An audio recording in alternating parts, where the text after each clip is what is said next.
Assalamualaikum warahmatullahi wabarakatuh. Bertemu lagi dengan saya di Logika Batin Channel. Sesi ini adalah sesi lanjutan dari sesi sebelumnya tentang logika keajaiban istighfar. Kalau belum Anda dengarkan, maka saya minta dengarkan dulu sesi sebelumnya agar pemahaman Anda tentang istighfar dan logika di baliknya itu bisa Anda pahami secara utuh. Di sesi sebelumnya saya sudah menerangkan sebagian tentang logika kita beristighfar atau memohon ampunan Allah,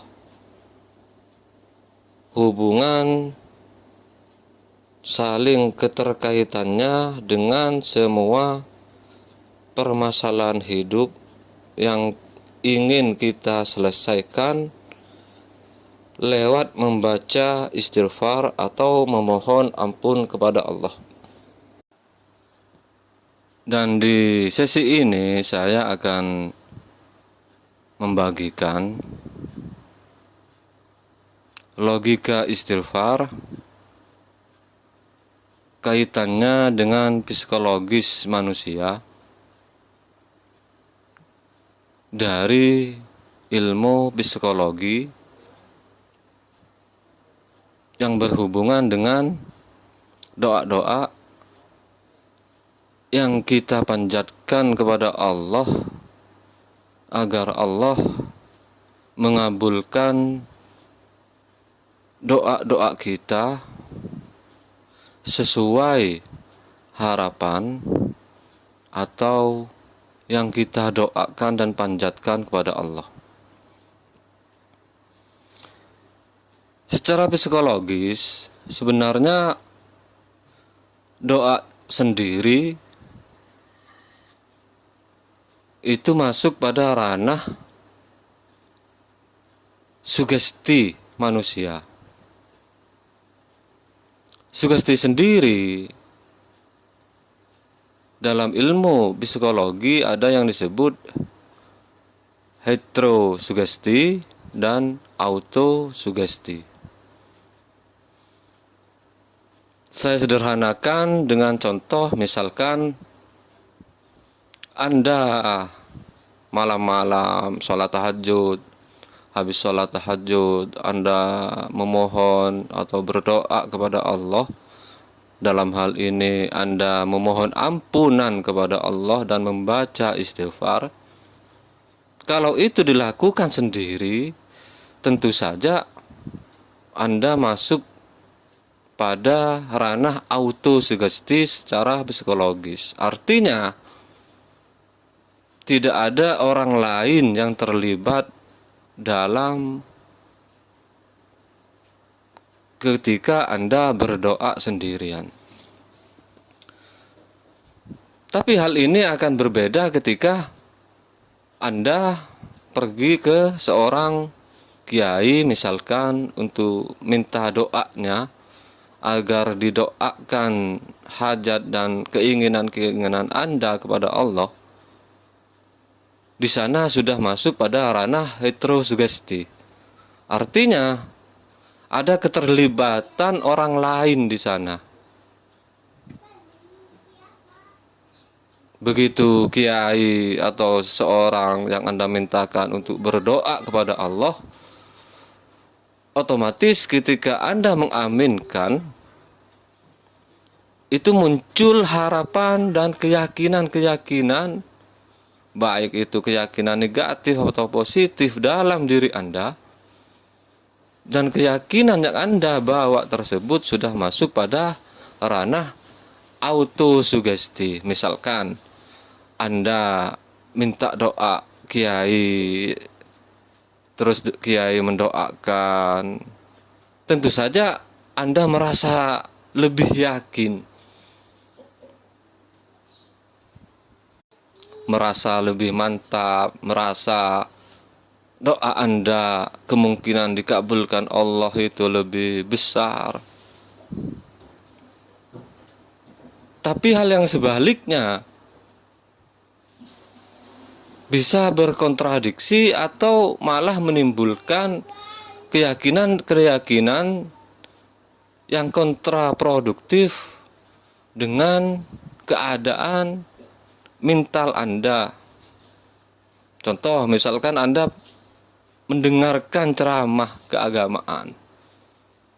Ada seorang ustadz atau kiai mengatakan di YouTube atau dimanapun bahwa doa-doa kita mengapa tidak dikabulkan Allah? Karena Anda banyak bermaksiat atau melakukan banyak dosa, sehingga Allah tidak mengabulkannya di dunia ini. Tapi mungkin nanti di akhirat doa Anda tersebut akan digantikan oleh Allah di surga. Dan kalau keyakinan yang seperti ini masuk dalam bingkai keyakinan Anda, itu tentu saja akan sangat bertolak belakang dengan harapan-harapan Anda atau doa-doa Anda yang akan Anda panjatkan kepada Allah. Misalkan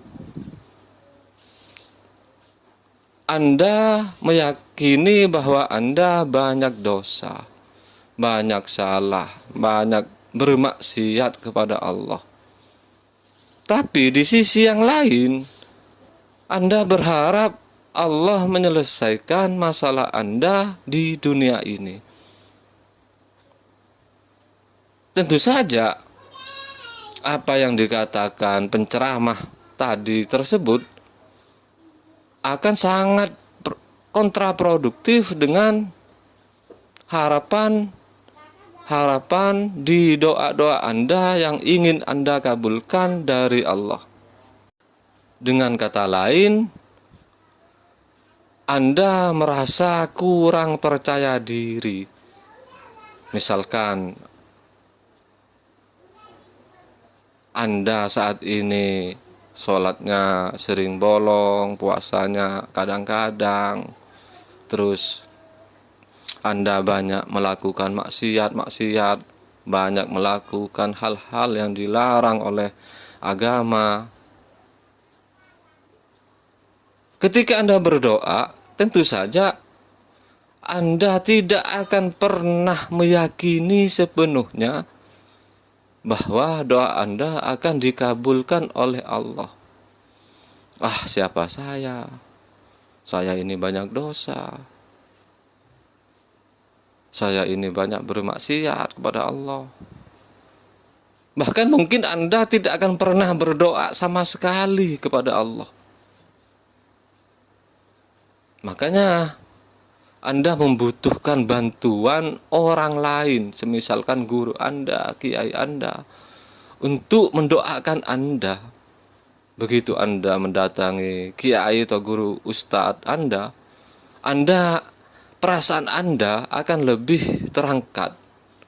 Karena ada orang lain yang Anda anggap lebih suci, lebih saleh, lebih dekat dengan Allah, sehingga doa Anda akan terkabul. Tentu saja ini baik, tapi tidak akan pernah menyentuh sisi batin Anda dari tingkat pikiran dan perasaan, dan tidak akan memperbaiki kondisi batin Anda. Makanya di surah Nuh ayat 10 sampai 12 seperti yang saya terangkan di sesi sebelumnya, itu Allah meminta dan memerintahkan agar Anda memohon ampunan Allah. Secara logika, siapa yang disuruh Allah untuk memohon ampun? Tentunya kita sebagai seorang muslim. Dan tidak ada seorang pun yang tidak pernah melakukan dosa atau maksiat, atau orang yang tidak pernah melanggar perintah Allah. Pasti semuanya pernah melakukan dengan level dan tingkatan yang berbeda-beda tentunya. Makanya secara umum Allah memerintahkan siapapun seorang muslim itu harus meminta ampun. Bahkan Rasulullah sendiri seperti yang saya terangkan di sesi sebelumnya, itu 70 kali meminta ampun kepada Allah, membaca istighfar. Padahal Rasul sendiri sudah diampuni, dijamin dihapus semua kesalahan dan dosa-dosanya. Nah, di sini saya ingin merekonstruksi ulang pemahaman Anda bahwa perintah Allah memohon ampun kepadanya itu berlaku untuk siapapun. Baik kiai, baik ustadz, baik siapapun yang Anda anggap Anda orang suci atau orang saleh atau orang yang dekat kepada Allah, pasti melakukan dosa. Pasti pernah meninggalkan perintah-perintah Allah atau melakukan apa yang dilarang oleh Allah. Tapi anggapan kita sendiri yang membatasi itu. Padahal di surah Nuh ayat 10 sampai 12 itu ditujukan untuk siapapun. Mohonlah ampunan kepada Allah. Kalau seseorang disuruh meminta ampun atau beristighfar kepada Allah, tentunya pernah melakukan dosa.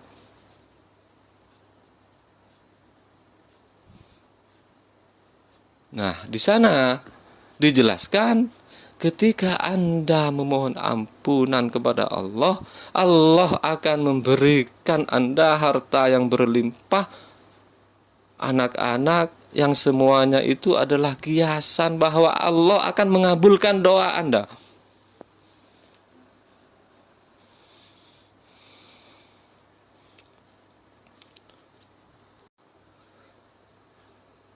Dan di sesi sebelumnya saya sudah menerangkan sedikit logika istighfar, mengapa bisa terkabul doa-doa kita dan harapan-harapan kita.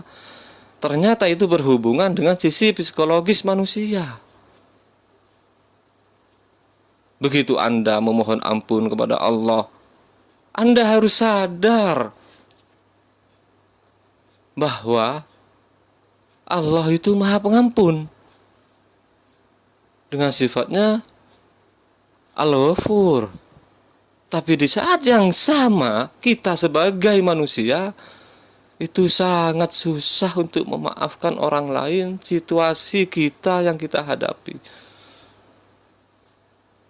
Sehingga di kalangan para sufi terdahulu seperti Syekh Abdul Qadir Al-Jalani itu mengatakan,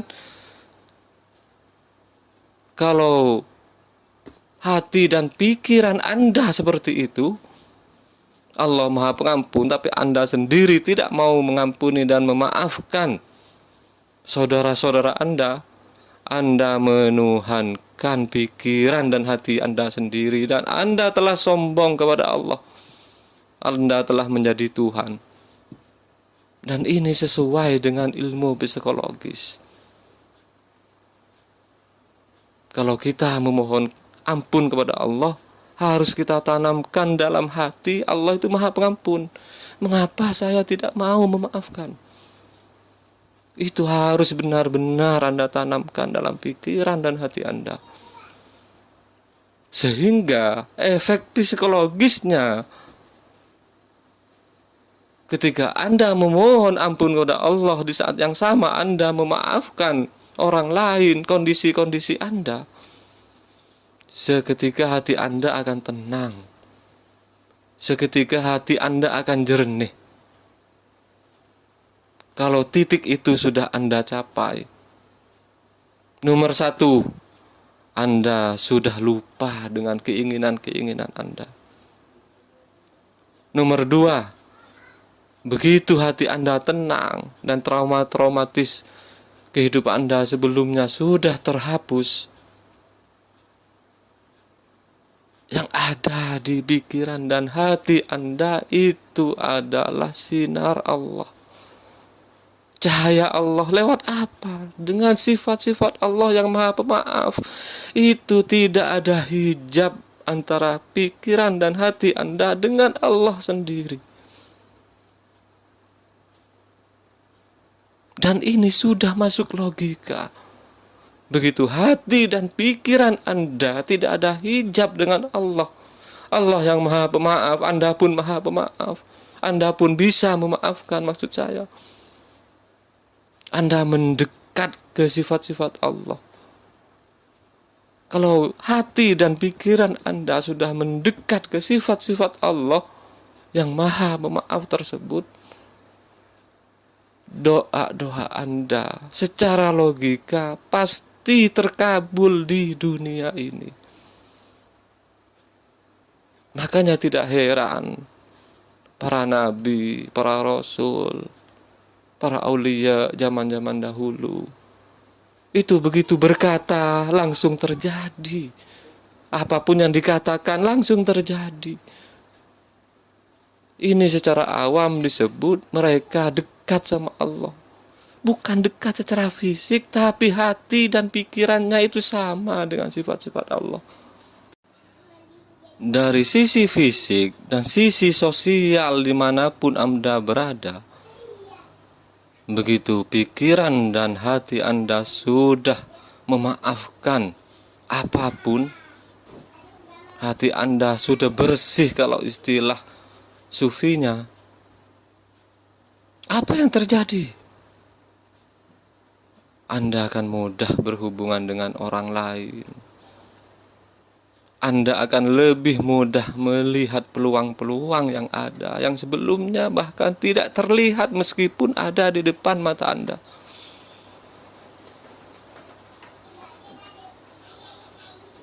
Kalau misalkan Anda lagi sakit, terus Anda memohon ampunan kepada Allah, ya Allah ampuni saya. Di saat yang sama saya merelakan, saya memaafkan kondisi saya yang telah Engkau berikan dalam keadaan sakit ini. Apa yang terjadi? Seketika beban Anda dari penyakit yang Anda derita itu akan jauh lebih ringan daripada Anda stres memikirkan penyakit. Sudah tubuh Anda sakit, pikiran dan hati Anda ikut sakit.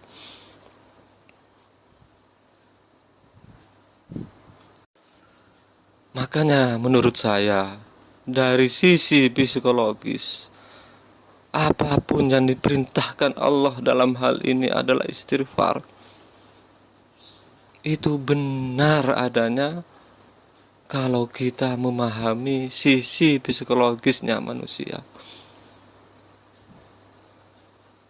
Dan di sini saya akan menggabungkan dan merekonstruksi ulang pemahaman Anda tentang istighfar agar semua permasalahan-permasalahan hidup Anda itu bisa selesai, bisa diijabah oleh Allah.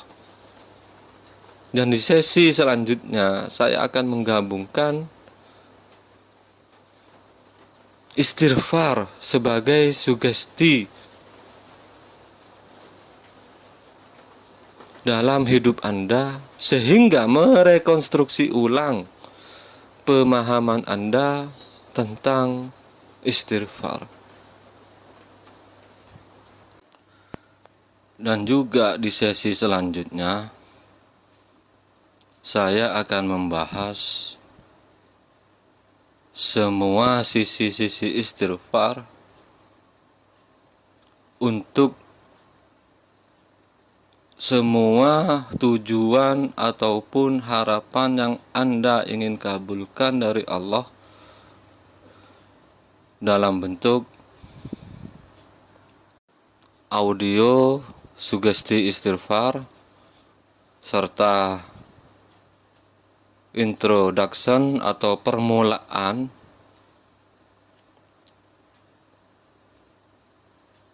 apa-apa yang menjadi maksud dan tujuan Anda secara spesifik, dan akan saya bahas satu persatu di sesi-sesi selanjutnya.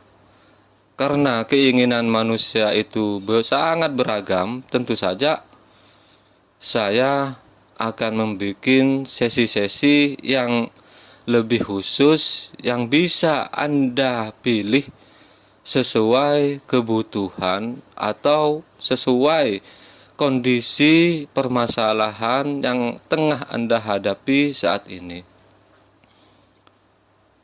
Maka teruslah berada di channel saya, Logika Batin Channel, karena di sana Anda bisa memilih istighfar untuk solusi apa dalam hidup Anda, dan saya akan membagikannya gratis. Dan ini tidak pernah dilakukan oleh ahli psikologi manapun.